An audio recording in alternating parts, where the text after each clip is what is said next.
Hi guys, welcome back to our channel. ഞാൻ ഇന്നൊരു new ഡ്രാമയുമായിട്ടാണ് നിങ്ങളിലേക്ക് എത്തിയിട്ടുള്ളത്. ഡ്രാമയുടെ പേര് കാസ്റ്റവേ ദിവ. നമ്മുടെയൊക്കെ ലൈഫിൽ ഒരു ഡ്രീം ഉണ്ടാകും. ആ ഡ്രീം എത്തിപ്പിടിക്കാനായിട്ട് നമ്മൾ എന്തോരം വേണമെങ്കിലും പ്രയത്നിക്കാനും തയ്യാറാകും. അതേപോലെ ഒരു ദ്വീപിലുള്ള ഒരു പെൺകുട്ടിക്ക് ഒരു വലിയ K-pop സിംഗർ ആവണമെന്നാണ് ആഗ്രഹം. അതിനായിട്ട് പടിപ്പടിയായിട്ട് അവള് മുന്നേറിക്കൊണ്ടിരിക്കും. അതിനിടയിൽ ഒരു ആക്സിഡന്റ് പറ്റി 15 വർഷം ഒരു ദ്വീപില് ഒറ്റപ്പെട്ടു പോവാണ്. 15 വർഷത്തിന് ശേഷം അവൾ ആ ദ്വീപിൽ നിന്ന് രക്ഷപ്പെട്ടുവോ, അവളുടെ ഡ്രീം അവൾ അച്ചീവ് ചെയ്തു. ഇതിനിടയിൽ അവളുടെ ലൈഫിൽ നടക്കുന്ന ഒരുപാട് കാര്യങ്ങൾ കാണിച്ചിട്ടുള്ള ഡ്രാമയാണ് കാസ്റ്റവേ ദിവ. അപ്പൊ നിങ്ങൾ ഈ ഡ്രാമ മിസ് ചെയ്യാണ്ട് കാണണമെങ്കിൽ സബ്സ്ക്രൈബ് ചെയ്യാത്ത കൂട്ടുകാരെ സബ്സ്ക്രൈബ് ചെയ്ത് കൂടിയുള്ള ബെല്ലൈക്കണും കൂടി എനേബിൾ ചെയ്ത് വെച്ചേക്കുക. കൂടെ തന്നെ ഈ വീഡിയോക്ക് ഒരു ലൈക്കും വീഡിയോനെ കുറിച്ചുള്ള അഭിപ്രായങ്ങൾ കമന്റിലൂടെയും അറിയിച്ച് ഞങ്ങളെ സപ്പോർട്ട് ചെയ്യുക. അപ്പൊ നമുക്ക് നേരെ വീഡിയോയിലേക്ക് പോകാം. ഡ്രാമയുടെ തുടക്കത്തിൽ തന്നെ ചംസം ഐലാൻഡിലുള്ള ഒരു സ്കൂളാണ് കാണിക്കുന്നത്. അതിനുള്ളിലൂടെ രണ്ട് പെൺകുട്ടികൾ ഓടി നടന്ന് എല്ലാ സ്റ്റുഡൻസിന്റെ അടുത്തും നിങ്ങളുടെ ഫോൺ മോഡൽ ഏതാണെന്ന് ചോദിച്ചുകൊണ്ടിരിക്കും. അതിൽ ഭയങ്കര ടെൻഷനായിട്ട് ഇരിക്കുന്ന പെൺകുട്ടിയാണ് നമ്മുടെ ഹീറോയിന്റെ പേര് മോക്ക. മോക്കയുടെ കൂടെയുള്ളത് അവളുടെ ഫ്രണ്ടാണ്. അങ്ങനെ രണ്ടുപേരും കൂടി എല്ലാ സ്റ്റുഡൻസിന്റെ അടുത്തും ഫോൺ മോഡൽ ഏതാണെന്ന് ഇങ്ങനെ ചോദിച്ചുകൊണ്ടിരിക്കും. അതേ ടൈം ഒരു K-pop സിംഗറിനെ കാണിക്കാണ്. പുള്ളിക്കാരിയുടെ പേര് റാൻസോനെ പോലെ ആവണമെന്നാണ് നമ്മുടെ മോക്കയുടെ ഏറ്റവും വലിയ ഡ്രീം. ഇപ്പൊ റാൻസോ ഒരു റേഡിയോ ഷോ അറ്റൻഡ് ചെയ്യാനായിട്ട് പോയിക്കൊണ്ടിരിക്കുകയാണ്. അങ്ങനെ ഇവര് പോയിക്കൊണ്ടിരിക്കുമ്പോൾ റാൻസോന്റെ മാനേജറിന് ഒരു കോള് വരും. റേഡിയോ സ്റ്റേഷനിൽ സംസാരിക്കുമ്പോൾ ഫാൻ വീഡിയോ കോൺടെസ്റ്റിനെ പറ്റി സംസാരിക്കാനായിട്ട് പറയണം. അതേപോലെ റാൻസോന്റെ നല്ല മൂഡ് അനുസരിച്ച് കോൺട്രാക്ട് റിന്യൂ ചെയ്യേണ്ട കാര്യം കൂടി നീ സംസാരിച്ച് വെക്കണോന്നും പറഞ്ഞ് കോള് കട്ട് ചെയ്യും. അതേ ടൈം നമ്മുടെ മോക്കേനെ കാണിക്കാണ്. പുള്ളിക്കാരുടെ ഫോൺ ഇപ്പോൾ സ്വിച്ച് ഓഫ് ആയിട്ടുണ്ട്. അയ്യോ, ഞാനിനി എന്ത് ചെയ്യും, എന്റെ ഫോണിന്റെ സ്വിച്ച് ഓഫ് ആയി എന്ന് ഫ്രണ്ടിന്റെ അടുത്ത് പറയും. എന്തായാലും നീ വിഷമിക്കേണ്ടടി, ഈ മോഡൽ ഫോണ് ആരുടെയെങ്കിലും കയ്യിലുണ്ടാകും. ഇനിയും 3 മിനിറ്റ് ബാക്കിയില്ലേ, അതിനുള്ളിൽ തന്നെ നമുക്ക് ഈ മോഡൽ ഫോൺ കണ്ടെത്താന്നും പറഞ്ഞിട്ട് രണ്ടുപേരും കൂടി ഓടാനായിട്ട് തുടങ്ങും. അതേ ടൈം റാൻസോയും റേഡിയോ സ്റ്റേഷനിലേക്ക് എത്തും. അതേ ടൈം മോക്കയുടെ ഫ്രണ്ടും മോക്കയുടെ കയ്യിലുള്ള സെയിം മോഡൽ സെറ്റ് ഒരു പയ്യന്റെ കയ്യിൽ ഇരിക്കുന്നത് കാണും. അങ്ങനെ തന്നെ ആ പയ്യന്റെ അടുത്തേക്ക് ഓടിച്ചെല്ലും. നിന്റെ ഫോണിന്റെ ബാറ്ററി ഞങ്ങൾക്ക് കുറച്ചു നേരം യൂസ് ചെയ്യാനായിട്ട് തരുമോ എന്ന് ഇങ്ങനെ ചോദിക്കും. ആ പയ്യന്റെ പേര് കിയോ എന്നാണ്. പുള്ളിക്കാരനാണെങ്കിൽ ഇവിടെ ഒന്ന് നോക്കിയിട്ട് 100 രൂപ തരുവാണെങ്കിൽ ഞാൻ യൂസ് ചെയ്യാനായിട്ട് തരാന്ന് പറയും. അപ്പൊ തന്നെ മോക്കയും ഇവരുടെ അടുത്തേക്ക് വരും. അർജന്റ് ആയതുകൊണ്ടാണ് നിന്റെ അടുത്ത് ബാറ്ററി ചോദിച്ചത്, എനിക്കൊരു കോള് വരാനായിട്ടുണ്ട്. ആ കോള് വന്നതിന് ശേഷം ഞാൻ ആ ബാറ്ററി നിനക്ക് തന്നെ തിരിച്ചു തരാന്ന് പറയും. എന്നാലും കിയോന്റെ മനസ്സ് മാറാണ്ട് 100 രൂപ തന്നാലേ ഞാൻ തരുള്ളൂ എന്ന് ഇങ്ങനെ പറഞ്ഞുകൊണ്ടിരിക്കും. ഇത് കേൾക്കുമ്പോ ഫ്രണ്ടിന് ഭയങ്കരമായിട്ട് ദേഷ്യം കയറി. എന്താണിത്, നിന്റെ ക്ലാസ്മേറ്റ് ഒരു അർജന്റിന് വേണ്ടി ചോദിച്ചാ നീ അവളുടെ അടുത്ത് ക്യാഷ് ചോദിക്കുമോ എന്നും ചോദിച്ച് ഭയങ്കരമായിട്ട് ദേഷ്യപ്പെടും. അതേ ടൈം ഓക്കെ ആണെങ്കിലോ, ഞാനൊരു മണ്ടിയാണ്, നൈറ്റ് ഈ ഫോണിന് ചാർജ് ഇടേണ്ടതായിരുന്നു, പക്ഷെ ഞാനത് മറന്നുപോയി കിടന്നുറങ്ങി, അതാ എനിക്ക് പറ്റിയ തെറ്റെന്നും പറഞ്ഞ് ഭയങ്കരമായിട്ട് കരയാനായിട്ട് തുടങ്ങും. ഇത് കാണുമ്പോ കിയോന്റെ മനസ്സൊക്കെ ഒന്നലിയും. എന്തായാലും നീ ഇത് യൂസ് ചെയ്തോന്നും പറഞ്ഞ് അവന്റെ ഫോൺ മോക്കയുടെ നേരെ നീട്ടും. അപ്പൊ തന്നെ മോക്കയും അവന്റെ ഫോണിൽ നിന്ന് ബാറ്ററി ഊരി അവളുടെ ഫോണിലേക്ക് ഇട്ട് സ്വിച്ച് ഓൺ ആക്കുമ്പോ തന്നെ ഒരു കോള് വരും. ഇത് വേറെ ആരുമല്ല, റേഡിയോ സ്റ്റേഷനിൽ നിന്ന് റാൻസോ ആയിരിക്കും. ഈ ഒരു സൗണ്ട് കേട്ട ഉടനെ തന്നെ മോക്ക വല്ലാണ്ട് ഇമോഷണൽ ആകും. റാൻസോ, ഞാൻ നിങ്ങളുടെ വലിയൊരു ഫാനാണെന്നും പറഞ്ഞിട്ട് ഭയങ്കരമായിട്ട് കരയാനായിട്ട് തുടങ്ങും. ഇത് കേട്ട് റാൻസോനും ഭയങ്കര ഹാപ്പി ആകും. അതേ ടൈം കിയോനാണെങ്കിലോ ഇവൾക്ക് എന്തോ ഇമ്പോർട്ടന്റ് കോള് വരാനുണ്ടെന്നും പറഞ്ഞല്ലേ കരഞ്ഞത്, ഇപ്പൊ എന്താ ഇവള് ഈ റാൻസോനോട് സംസാരിക്കുന്നേന്നുള്ള രീതിയിൽ മോക്കേനൊന്ന് നോക്കിക്കൊണ്ടിരിക്കും. അതേ ടൈം മോക്ക, റാൻസോ നിങ്ങൾക്ക് ഞാൻ ആരാണെന്ന് അറിയാമോ എന്ന് ഇങ്ങനെ ചോദിക്കും. ആ അറിയാലോ, നീ മോക്കയല്ലേ എന്നിങ്ങനെ ചോദിക്കും. ഇതും കൂടി കേട്ട് കഴിയുമ്പോ മോക്ക വീണ്ടും കരയാനായിട്ട് തുടങ്ങും. റാൻസോ, നിങ്ങളുടെ വായിൽ നിന്ന് എന്റെ പേര് ഞാൻ കേട്ടു, ഈ നിമിഷം ഞാൻ മരിച്ചു പോയാലും വേണ്ടില്ല, ഞാൻ അത്രക്ക് സന്തോഷവതിയാണെന്നും പറഞ്ഞ് ഭയങ്കരമായിട്ട് വീണ്ടും കരയും. ഇത് കാണുമ്പോ കിയോക്ക് ഇഷ്ടപ്പെടില്ല. അപ്പൊ തന്നെ ഫോൺ തട്ടിപ്പറിച്ച് വാങ്ങി ബാറ്ററി ഊരി അവന്റെ ഫോണിലേക്ക് ഇടും. എന്താടാ നീ കാണിച്ചത്, ഞാനിപ്പോ സംസാരിച്ചോണ്ടിരിക്കുവായിരുന്നില്ലേ എന്നിങ്ങനെ മോക്ക ചോദിക്കും. ആ, നീ എന്തിനാ സംസാരിക്കുന്നത്, ഇപ്പൊ തന്നെ നീ ചാവാൻ പോവല്ലേ, അപ്പൊ പിന്നെ സംസാരിച്ചിട്ട് കാര്യമില്ലല്ലോ, അതുകൊണ്ടാണ് ഞാൻ ബാറ്ററി ഊരി എടുത്തതെന്നും പറഞ്ഞ് മുന്നോട്ട് നടക്കും. ഇത് കാണുമ്പോ മോക്ക ഭയങ്കര ദേഷ്യത്തില് കിയോ എന്നും പറഞ്ഞ് വിളിക്കും. കിയോ ആണെങ്കിൽ നൈസായിട്ട് മോക്കേനെ ഒന്ന് തിരിഞ്ഞു നോക്കും. ശരിക്കും ഇവൾക്ക് വട്ടാണെന്നാ എനിക്ക് തോന്നുന്നേന്നും പറഞ്ഞിട്ട് പുള്ളിക്കാരന്റെ മൈൻഡിൽ പോകുന്നുണ്ട്. അതേ ടൈം മോക്കയുടെ മനസ്സിലാണെങ്കിലോ ഇവനെ പണത്തിനോട് ആർത്തിയാണ്, അതുകൊണ്ടാണ് എന്റെ അടുത്ത് ഇങ്ങനെ ചെയ്തത്, ദുഷ്ടനാണെന്നുള്ള രീതിയിൽ മോക്കയും കിയോനും ഒന്ന് നോക്കും. അങ്ങനെ സീൻ കട്ട് ചെയ്താല് മോക്കയും ഫ്രണ്ടും കൂടി ഇങ്ങനെ നടക്കും. അവനെ ശരിക്കും ഒരുപാട് തവണ വീട്ടിൽ നിന്ന് ഓടിപ്പോവാനായിട്ടൊക്കെ ശ്രമിച്ചിട്ടുണ്ട്. പക്ഷെ ഇപ്പോ ആ പ്രാന്തൊക്കെ മാറ്റിയിട്ട് പണത്തിനോടാണ് ആർത്തി, അതുകൊണ്ടാണ് നിന്റെ അടുത്ത് അങ്ങനെയൊക്കെ ചെയ്തേന്ന് പറയും. അപ്പൊ മോക്കയാണെങ്കിലോ അവൻ എന്തിനാണാവോ അത് വാങ്ങിച്ചെടുത്തത്. കുറച്ചു നേരം കൂടി റാൻസോ റാൻസോന്റെ അടുത്ത് സംസാരിച്ചിരുന്നെങ്കിൽ എന്റെ പാട്ട് ഞാൻ റാൻസോന് കേൾപ്പിച്ചു കൊടുത്തേനി. അത് കേട്ടിരുന്നെങ്കിൽ ഉറപ്പായിട്ടും റാൻസോ നേരിട്ട് ഈ സ്കൂളിലേക്ക് വന്ന് എന്നെ കൂട്ടിക്കൊണ്ട് സിയോളിലേക്ക് പോയേനിരുന്നു എന്ന് പറയും. പക്ഷെ ഇവരുടെ പ്ലാൻ ഒന്നും നടന്നില്ലല്ലോ. അതുകൊണ്ട് തന്നെ ഫാൻ വീഡിയോ കോൺടെസ്റ്റില് ഇവളുടെ പാട്ട് വീഡിയോ ആയിട്ട് റെക്കോർഡ് ചെയ്ത് അഴക്കാന്ന് ഫ്രണ്ട് പറയും. മോക്കയും അതിന് റെഡിയാണ്. പക്ഷെ വീഡിയോ ഷൂട്ട് ചെയ്യാനായിട്ട് രണ്ടുപേരുടെ കയ്യിലും ക്യാമറ ഇല്ല. ക്യാമറക്ക് എന്ത് ചെയ്യുമെന്നും പറഞ്ഞ് ആലോചിച്ചുകൊണ്ടിരിക്കും. അപ്പോഴാണ് അവിടെ യൂൺ എന്ന പേരുള്ള പയ്യനെ കാണുന്നത്. അങ്ങനെ തന്നെ ആ പയ്യന്റെ അടുത്ത് നിന്റെ കയ്യില് ക്യാമറയുണ്ടോന്ന് ഇങ്ങനെ ചോദിക്കും. എന്റെ കയ്യില് ക്യാമറ ഇല്ല, പക്ഷെ ക്യാമറ ഉള്ള ഒരാളെ എനിക്കറിയാന്ന് പറയും. ആരാണെന്ന് മോക്കയും ഭയങ്കര എക്സൈറ്റഡ് ആയിട്ട് ചോദിച്ചോണ്ടിരിക്കും. അങ്ങനെ സീൻ കട്ട് ചെയ്താല് കിയോനെ കാണിക്കാണ്. ക്ലാസ് വിട്ട് കഴിഞ്ഞ് എന്തെങ്കിലും പാർട്ട് ടൈം ജോബ് ഒക്കെ നോക്കി അതിൽ നിന്നും പുള്ളിക്കാരൻ ക്യാഷ് ഏൺ ചെയ്യുന്നുണ്ട്. ഇപ്പൊ തന്നെ ഉപ്പൊക്കെ കോരി ഇട്ടോണ്ടിരിക്കും. അതിനിടയിലാണ് കിയോന്റെ ഫാദറിന്റെ ഫ്രണ്ട് അങ്ങോട്ടേക്ക് വരുന്നത്.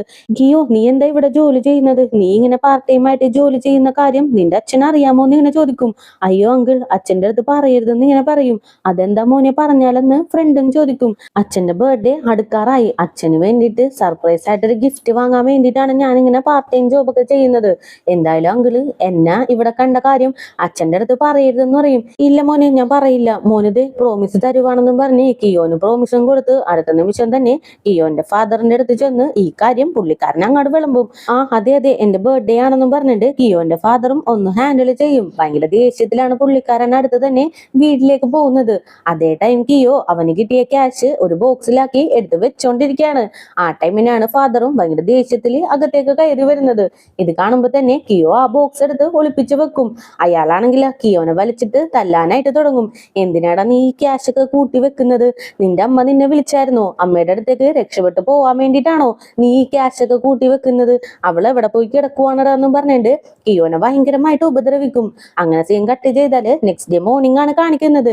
കിയോ എഴുന്നേറ്റ് നോക്കുമ്പോ കയ്യിലൊക്കെ ഒരുപാട് മുറിവുണ്ട്. എന്നാലും അതൊന്നും കാര്യമാക്കാണ്ട് പുള്ളിക്കാരൻ യൂണിഫോം ഒക്കെ എടുത്തിട്ട് നേരെ സ്കൂളിലേക്ക് പോകും. അങ്ങനെ ക്ലാസ്സും സ്റ്റാർട്ട് ആകും. മോക്കയാണെങ്കിലോ ക്ലാസ് ഒന്നും ശ്രദ്ധിക്കാണ്ട് എന്തൊക്കെയോ കുത്തിക്കുറിച്ചോണ്ടിരിക്കുകയാണ്. അങ്ങനെ ക്ലാസ് കഴിഞ്ഞ് ഈവനിങ് ആവുമ്പോ കിയോ നേരെ സ്കൂളിന്റെ ഫ്രണ്ടിലേക്ക് സൈക്കിളുമായിട്ട് ചെന്ന് നിൽക്കും. ക്ലാസ് ഒക്കെ കഴിഞ്ഞ് പോകുന്ന കുട്ടികളുടെ അടുത്ത് നിന്റെ ബാഗിന് ഒരുപാട് വെയിറ്റ് ഉണ്ടാകും, ചിലപ്പോ അത് ചുമന്ന് നടക്കാനും നിനക്ക് പറ്റില്ല.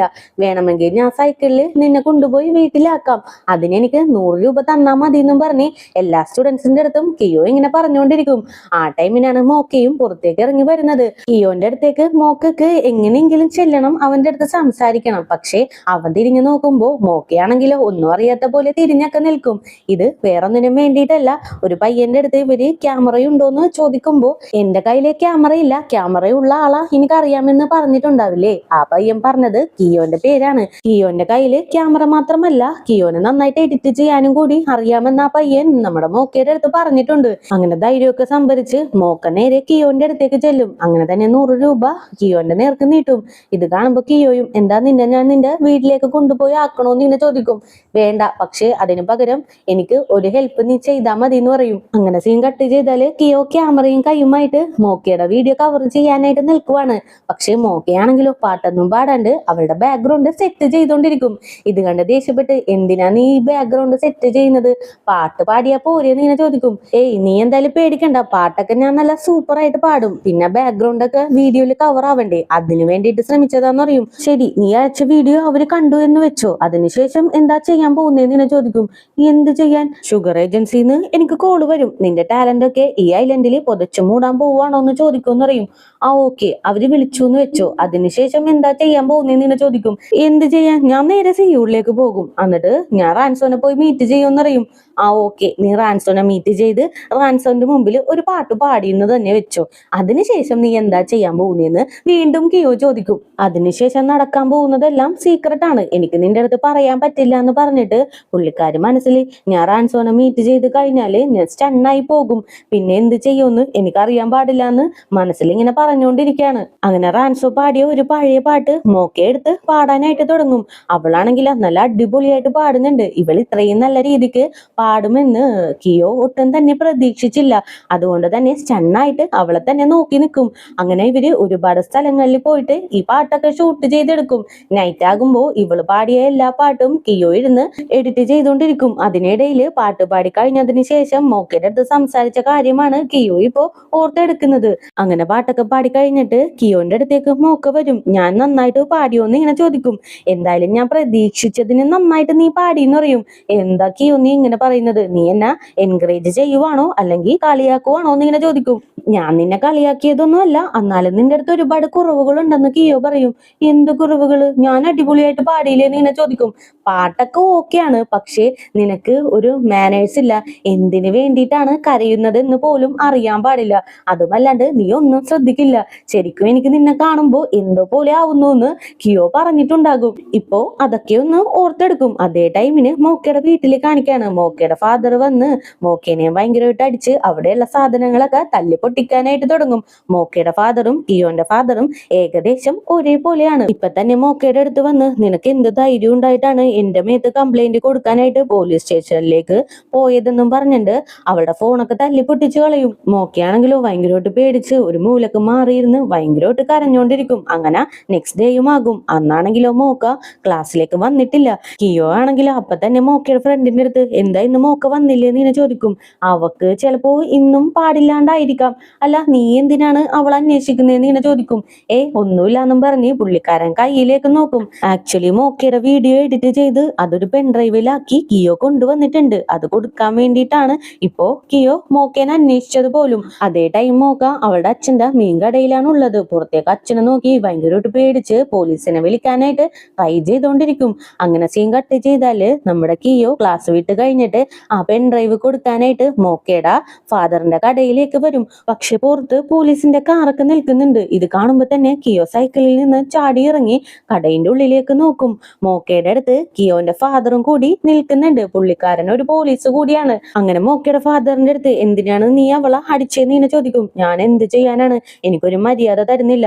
ഞാൻ വീട്ടിലേക്ക് വരുമ്പോ അവള് വീട്ടിലുണ്ടാവാറില്ല. അതുമല്ലാണ്ട് ലൈറ്റും ഫാനൊക്കെ ഇട്ട് ഒരുപാട് ഇലക്ട്രിസിറ്റി ബില്ല് കൂടി വരുന്നുണ്ട്. ഞാൻ എന്ത് പറഞ്ഞാലും അവൾ അനുസരിക്കില്ല. അതുകൊണ്ടാണ് ഞാൻ അവളെ അടിച്ചെന്ന് പറയും. അതിന് നീ എന്തിനാണ് നിന്റെ മോള ഇങ്ങനെയൊക്കെ ഉപദ്രവിച്ചെന്ന് ഇങ്ങനെ ചോദിക്കും. ഞാൻ എന്ത് ചെയ്യാനാണ് സാർ? എന്റെ ഭാര്യ മരിച്ചതിന് ശേഷം ഞാൻ ഒറ്റക്ക് കഷ്ടപ്പെട്ടാണ് എന്റെ മകളെ വളർത്തിക്കൊണ്ട് വരുന്നത്. അപ്പോ അവൾക്ക് മര്യാദയൊക്കെ പഠിപ്പിച്ചു കൊടുക്കാനായിട്ട് ഇതല്ലേ ഒരു വഴിയുള്ളൂ. അതുകൊണ്ടാണ് ഞാൻ ഇങ്ങനെയൊക്കെ ചെയ്തേന്ന് പറയും. അതേ ടൈം കിയോ അവളുടെ കയ്യിലുള്ള തഴമ്പുകളൊക്കെ പുറത്തു നിന്ന് നോക്കും. ഇത് ശ്രദ്ധിച്ച മോക്കയും അവളുടെ ഡ്രസ്സ് കൊണ്ട് അതൊക്കെ കവർ ചെയ്ത് വെക്കും. അപ്പോഴാണ് കിയോന്റെ ഫാദർ മോളെ ദേ നോക്ക്, നിനക്ക് നിന്റെ അച്ഛനെ കണ്ടിട്ട് ദേഷ്യം വരുന്നുണ്ടോ? ദേഷ്യം വരുന്നതൊക്കെ നോർമലാണ്. അതും പറഞ്ഞ് നീ നിന്റെ വീട്ടിൽ നിന്ന് ഓടിപ്പോവാനായിട്ടൊന്നും ശ്രമിക്കരുത്. ഇപ്പൊ നീ നന്നായിട്ട് പഠിക്കണം, അതാ നിന്റെ ലൈഫിന് നല്ലതെന്നും പറഞ്ഞ് മോക്കേനെ അഡ്വൈസ് ചെയ്ത് മോക്കയുടെ അച്ഛന്റെ അടുത്ത് എന്തായാലും നീ നിന്റെ മകളുടെ അടുത്ത് സോറി പറ, നീ ഒരുപാട് ഉപദ്രവിച്ചതല്ലേ എന്ന് പറയും. അപ്പൊ തന്നെ അയാളും മോക്കേനെ കെട്ടിപ്പിടിച്ച് സോറിയൊക്കെ പറയും. പക്ഷെ ഇതൊന്നും അക്സെപ്റ്റ് ചെയ്യാനായിട്ട് മോക്കക്ക് പറ്റുന്നില്ല. പിന്നെ വേറെ നിവൃത്തിയില്ലാണ്ട് മോക്കയും അച്ഛന്റെ അടുത്ത് സോറിയൊക്കെ പറഞ്ഞോണ്ടിരിക്കും. അങ്ങനെ ആയിട്ട് കിയോ വീട്ടിലേക്ക് ചെല്ലുമ്പോ വല്ലാണ്ട് മനസ്സ് വേദനിക്കാനായിട്ട് തുടങ്ങുന്നുണ്ട്. ആ പെൻഡ്രൈവ് നോക്കിയിട്ട് വല്ലാണ്ട് ഫീൽ ചെയ്ത് എങ്ങനെയെങ്കിലും അവളുടെ അടുത്ത് ഈ പെൻഡ്രൈവ് എത്തിക്കണോന്നും പറഞ്ഞ് നേരെ മോക്കയുടെ ഫാദറിന്റെ കടയിലേക്ക് ചെല്ലും. മോക്കയാണെങ്കിലോ അവിടെ ഇരുന്ന് TV കണ്ടോണ്ടിരിക്കുകയാണ്. കിയോ അങ്ങനെ തന്നെ അടുത്തേക്ക് ചെന്നിരുന്ന് ആ പെൻഡ്രൈവ് കൊടുത്തിട്ട് ഇന്ന് നൈറ്റോട് കൂടി തന്നെ ആ കോണ്ടസ്റ്റ് തീരുമെന്ന് പറയും. അതിനിപ്പോ എന്താണെന്ന് മോക്കയും ചോദിക്കും. അപ്പൊ തന്നെ കിയോ മോക്കയുടെ അടുത്ത് സോറി പറയും. എന്തായാലും നീ സോറി ഒന്നും പറയേണ്ട ആവശ്യമൊന്നുമില്ല. നിനക്കൊരു കാര്യം അറിയാമോ? റാൻസോയും ഈ ഐലൻഡിൽ നിന്നാണ് പോയത്. സിയോളിലേക്ക് ചെന്നതിന് ശേഷം പ്ലാസ്റ്റിക് സർജറി ഒക്കെ ചെയ്തു. അതുകൊണ്ടാണ് റാൻസോനെ ആർക്കും തിരിച്ചറിയാൻ പറ്റാഞ്ഞത് പോലും. അതേപോലെ എന്റെ അടുത്തും ഒരുപാട് കുറവുകളില്ലേ എന്ന് ഇങ്ങനെ ചോദിക്കും. എന്താ മോക്ക നീ ഇങ്ങനെയൊക്കെ പറയുന്നത്? അതുകൊണ്ടല്ലേ ഞാൻ നിന്റെ അടുത്ത് സോറി പറഞ്ഞെന്ന് പറയും. നീ സോറി ഒന്നും പറയേണ്ട ആവശ്യമൊന്നുമില്ല. എന്നില് ഒരുപാട് കുറവുകൾ ഉണ്ടെന്ന് എനിക്ക് നന്നായിട്ട് തന്നെ അറിയാം. എന്നാലും എനിക്കിതേ ആ പാട്ട് പാടുന്ന റാൻസോനെ കണ്ടോ, റാൻസോനെ പോലെ ആകണോന്നും പറഞ്ഞിട്ട് TV-യില് റാൻസോ പാട്ട് പാടുന്നുണ്ട്. അത് ചൂണ്ടിക്കാണിച്ചു കൊടുക്കും. അങ്ങനെ ആ പെൻഡ്രൈവ് എടുക്കാണ്ട് മോക്ക അവിടെ നിന്ന് എഴുന്നേറ്റ് പോകും. മോക്കയുടെ ഉള്ളിലുള്ള വിഷമം എന്താണെന്ന് കിയോന് നന്നായിട്ട് മനസ്സിലാവുന്നുണ്ട്. ഏകദേശം രണ്ടുപേരുടെയും സിറ്റുവേഷൻ ഒരേപോലെയാണ്. പുള്ളിക്കാരൻ അങ്ങനെ തന്നെ ആ പെൻഡ്രൈവുമായിട്ട് നേരെ വീട്ടിലേക്ക് ചെന്ന് അവന്റെ സിസ്റ്റത്തിൽ അത് അപ്ലോഡ് ചെയ്ത് ഷുഗർ ഏജൻസിക്കായിട്ട് അയച്ചു കൊടുക്കും. മോക്കയുടെ ഡീറ്റെയിൽസ് എല്ലാം വെക്കും. മോക്കനെ വിളിച്ചാൽ കിട്ടില്ല. അതുകൊണ്ട് മോക്കയുടെ ഫ്രണ്ടിന്റെ നമ്പർ ആണെന്നും പറഞ്ഞിട്ട് കിയോന്റെ ഫോൺ നമ്പറും കൂടി ആ ഒരു ആപ്ലിക്കേഷനിൽ വെച്ചഴക്കും. അങ്ങനെ മോക്കയുടെ വീഡിയോ റാൻസോ കാണാനിടയാകും. റാൻസോനാണെങ്കിൽ മോക്കയുടെ ആ ഒരു സിംഗിങ് സ്റ്റൈലും എല്ലാം തന്നെ ഭയങ്കരമായിട്ട് ഇഷ്ടപ്പെടും. അങ്ങനെ നെക്സ്റ്റ് ഡേ തന്നെ ഷുഗർ ഏജൻസിയിൽ നിന്ന് കിയോന്റെ ഫോണിലേക്ക് കോളും വരും. ഇതറിഞ്ഞ് ഭയങ്കര ഹാപ്പി ആയിട്ട് കിയോ തപ്പിപ്പിടിച്ച് മോക്കയുടെ കയ്യിലേക്ക് ഫോണും കൊടുക്കും. അവരാണെങ്കിലോ വിളിച്ച് നിന്റെ സിംഗിങ് സ്റ്റൈലൊക്കെ അടിപൊളിയായിട്ടുണ്ട്, അതുകൊണ്ട് തന്നെ സിയോളിലേക്ക് വരാൻ പറ്റുമോ എന്ന് ഇങ്ങനെ ചോദിക്കും. മോക്കക്ക് ഇത് കേട്ട് ആയിട്ട് ഹാപ്പി ആവുന്നുണ്ടെങ്കിലും പുള്ളിക്കാരിക്കാണെങ്കിൽ അത് അക്സെപ്റ്റ് ചെയ്യാൻ പറ്റാത്ത ഒരു അവസ്ഥയിലാണുള്ളത്. ഇല്ല സാർ, എനിക്ക് വരാനൊന്നും പറ്റില്ല. സിംഗിങ് എൻ്റെ ഒരു പാഷൻ മാത്രമാണ്. അതുകൊണ്ട് എനിക്ക് അങ്ങോട്ടേക്ക് വരാനൊന്നും പറ്റില്ല എന്നും പറഞ്ഞ് ഫോണും കട്ട് ചെയ്ത് കിയോന്റെ കയ്യിലേക്ക് ആ ഫോൺ കൊടുത്ത് അവിടെ നിന്ന് നടന്നു പോകും. കിയോനാണെങ്കിൽ ഒന്നും മനസ്സിലാവുന്നില്ല. ഇത്രയും നാള് ഇതിനു വേണ്ടിയിട്ടല്ലേ വെയിറ്റ് ചെയ്ത് നിന്നത്, എന്നിട്ട് കിട്ടിയ ഓപ്പർച്യൂണിറ്റി ഇവളെന്തിനാ ഈ തട്ടിത്തെറിപ്പിക്കുന്നതെന്നും പറഞ്ഞ് മോക്കയുടെ അടുത്തേക്ക് ഓടിച്ചെല്ലും. ഇത്രയും ദിവസം നീ റാൻസോനെ പോലെ ആവണമെന്നല്ലേ പറഞ്ഞിരുന്നത്, ഇപ്പൊ ദേ അതിനൊരു ചാൻസ് കിട്ടിയപ്പോ എന്തുകൊണ്ട് നീ അത് അക്സെപ്റ്റ് ചെയ്യുന്നില്ല എന്നിങ്ങനെ ചോദിക്കും. ഇത്രയും നാള് റാൻസോനെ പോലെ ആവണം എന്നായിരുന്നു എന്റെ ഡ്രീം, പക്ഷെ ഇപ്പോ അതിലുള്ള ഇൻട്രസ്റ്റ് എനിക്ക് പോയി. എന്റെ അടുത്ത് ആ പോലീസുകാരൻ പറഞ്ഞില്ലേ നന്നായിട്ട് പഠിക്കണമെന്ന്, അതുകൊണ്ട് ഞാൻ പഠിക്കാമെന്ന് വിചാരിച്ചു എന്നും പറഞ്ഞ് ഭയങ്കര ഫീൽ ചെയ്ത് ക്ലാസ് റൂമിലേക്ക് ചെല്ലും. സാറ് പറഞ്ഞതനുസരിച്ച് ക്ലാസ് റൂമിലേക്ക് കയറി നിന്ന് എല്ലാവരുടെയും വോളണ്ടറി ആപ്ലിക്കേഷൻ എടുത്തു കൊണ്ടുവരാനായിട്ട് ഉച്ചത്തിൽ ഇങ്ങനെ വിളിച്ചു പറയും. പക്ഷെ ആരും തന്നെ മോക്കേന മൈൻഡ് പോലും ചെയ്യില്ല. ഇത് കാണുമ്പോൾ മോക്കൊക്കെ വല്ലാത്ത ദേഷ്യം വരും. എന്താ നിങ്ങൾ ആരും എന്നെ കാണുന്നില്ലേ, ഞാൻ ഇവിടെ നിന്ന് ഒച്ച വെക്കുന്നത് നിങ്ങൾ ആരും കേൾക്കുന്നില്ലേ, ഞാനൊരു മനുഷ്യ സ്ത്രീയാണ്, ഇനിയെങ്കിലും നിങ്ങൾ എന്നെ ഒന്ന് അക്സെപ്റ്റ് ചെയ്യുമെന്നും പറഞ്ഞ് ഭയങ്കരമായിട്ട് നിലത്തിരുന്ന് കരയാനായിട്ട് തുടങ്ങും. ഇത് കാണുമ്പോൾ മോക്കയുടെ ഫ്രണ്ടും അങ്ങോട്ടേക്ക് വന്ന് മോക്കേനെ ഒന്ന് ആശ്വസിപ്പിച്ച് ചാടി എഴുന്നേറ്റ് നിന്ന് ഭയങ്കരമായിട്ട് ഒച്ച വെക്കും. ഇത് കേൾക്കുമ്പോഴാണ് എല്ലാവരും അവരുടെ ആപ്ലിക്കേഷൻ എടുത്ത് വെക്കാനായിട്ട് തുടങ്ങുന്നത്. അതേ ടൈം കിയോയും ഇതെല്ലാം വന്ന് കാണും. എന്തുകൊണ്ടാണ് മോക്ക ഇത്രയും ഇമോഷണൽ ആവുന്നതെന്ന് കിയോന് നല്ല രീതിക്ക് മനസ്സിലാവുന്നുണ്ട്. അന്ന് തന്നെ കിയോ മോക്കയുടെ അടുത്ത് നീ റാൻസോണെ കണ്ടതിന് ശേഷം എന്താണ് ചെയ്യാൻ പോകുന്നതെന്ന് ഇങ്ങനെ ചോദിക്കില്ലേ, അപ്പൊ മോക്ക അത് സീക്രട്ട് ആണെന്ന് പറയും. അതിപ്പോ ആലോചിച്ചിട്ട് കിയോ അവന്റെ മനസ്സിൽ എന്താണ് നീ റാൻസോനെ കണ്ടതിന് ശേഷം പറയാൻ പോകുന്നതെന്ന് എനിക്ക് നന്നായിട്ട് തന്നെ അറിയാം. നീ റാൻസോന്റെ മുമ്പിൽ പെർഫോം ചെയ്തതിന് ശേഷം എനിക്ക് നിങ്ങളെ പോലെ ആവണം, ഈ ഐലൻഡ് വിട്ടുപോയി ആരും തൊടാൻ കഴിയാത്ത വിധം ഉയർച്ചയിലേക്ക് എത്തണം, ഇതിനു വേണ്ടിയിട്ട് എന്നെ എങ്ങനെയെങ്കിലും രക്ഷപ്പെടുത്തുമെന്ന് റാൻസോന്റെ അടുത്ത് കെഞ്ചാനായിട്ടല്ലേ നീ പോകുന്നത്, എനിക്കിപ്പോ എല്ലാം മനസ്സിലാവുന്നുണ്ടെന്ന് അവൻ മനസ്സിന്റെ ഉള്ളിൽ തന്നെ പറഞ്ഞ് ഭയങ്കരമായിട്ട് മോക്ക കരയുന്നത് കണ്ട് ഇവനും ഇമോഷണൽ ആവാനായിട്ട് തുടങ്ങും. എന്തായാലും ഇതോടുകൂടി തന്നെ ഇന്നത്തെ പാർട്ടും കൂടി ഞാൻ അവസാനിപ്പിക്കുകയാണ്. നെക്സ്റ്റ് പാർട്ടുമായിട്ട് എത്രയും പെട്ടെന്ന് തന്നെ വരുന്നതായിരിക്കും. അപ്പോൾ പുതിയ കൂട്ടുകാരെങ്കിലും നമ്മുടെ ഈ ചാനൽ വിസിറ്റ് ചെയ്തിട്ടുണ്ടെങ്കിൽ സബ്സ്ക്രൈബ് ചെയ്ത് കൂടെയുള്ള ബെല്ലൈക്കണും കൂടി എനേബിൾ ചെയ്ത് വെച്ചേക്കുക. കൂടെ തന്നെ വീഡിയോക്ക് ഒരു ലൈക്കും വീഡിയോനെ കുറിച്ചുള്ള അഭിപ്രായങ്ങൾ കമന്റിലൂടെയും അറിയിച്ച് ഞങ്ങൾ സപ്പോർട്ട് ചെയ്യുക. അപ്പോൾ നെക്സ്റ്റ് പാർട്ടുമായിട്ട് വരുന്നവരേക്കും tata bye bye, see U.